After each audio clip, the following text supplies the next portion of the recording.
ऐ चांद मैंने भी एक चांद देखा, ए चांद मैंने भी एक चांद देखा, तुझे दूर से देखा और उसे करीब से देखा, तुझमें तो दाग देखा पर उसे बेदाग देखा।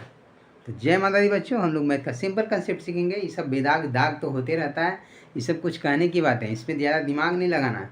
कुछ सुना है, कुछ इंटरटेनमेंट करना है, मन बहला लेना है, बाकी काम पे आ जाना है। 11वीं NTPC 2021 में आया हुआ प्रीवियस ईयर क्वेश्चन है। क्या क्वेश्चन है कि एक आदमी को 21,600 रुपया में एक वॉशिंग मशीन बेचने पर 8% का लाभ प्राप्त होता है, तो उसे 20% लाभ प्राप्त करने के लिए इस मशीन को किस मूल्य पर बेचा जाना चाहिए। तो देखो बोल रहा है कि 8% का लाभ प्राप्त होता है। हम जानते हैं कि 8% लाभ का मतलब क्या हुआ, क्रय मूल्य अपने आप में 100% होता है, तो 100% तो आया ही आया, उसके ऊपर से उसको 8% का लाभ आ गया, यानी उसको 108% आया बेचने से। बेचा जब हुआ तो 100% क्रय मूल्य है वो तो आया ही आया, 8% का लाभ हो रहा है, यानी 8% एक्स्ट्रा आ गया, यानी जो विक्रय मूल्य है वो 108% है, कह सकते हैं। जबकि क्वेश्चन में रुपया के रूप में 21,600 रुपया है, तो 21,600 रुपया जो है वो 108% का मान है, तो 108 यहाँ प्रतिशत लिख दिए।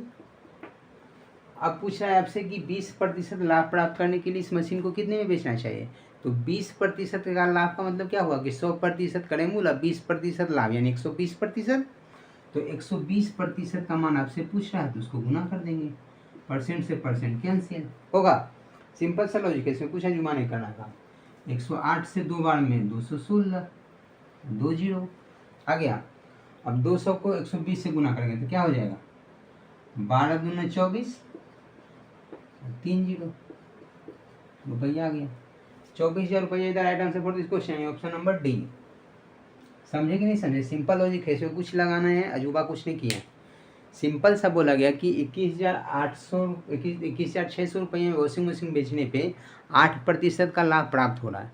8% लाभ का मतलब हुआ कि 100% क्रय मूल्य और 8% ऊपर से आ रहा है, यानी 108% आ रहा है। तो कह सकते हैं कि विक्रय मूल्य 108% है, तो 108% के रूप में 108%, लेकिन रुपया के रूप में 21,600 है, तो 108% का मान 21,600, तो 1% का मान कितना, तो 21,600 बटे 108%। तो आपसे पूछ रहा है कि 20% लाभ प्राप्त करने के लिए उसे कितने में बेचना चाहिए। तो 100% क्रय मूल्य और 20% का लाभ, यानी 120% का मान क्या होगा, तो 120 से गुना कर दिए, 216 108 से कटेगा, प्रतिशत से प्रतिशत कैंसिल हो गया, 108 गुना 216, 2 जीरो, 200 गुने 120 किए तो 24,000 रुपये इधर right answer for this question. तो इस तरीके से आप इजी में समझ गए हो। हम लोग मिलते हैं नेक्स्ट वीडियो में नेक्स्ट कंसेप्ट के साथ, तब तक के लिए थैंक यू सो मच।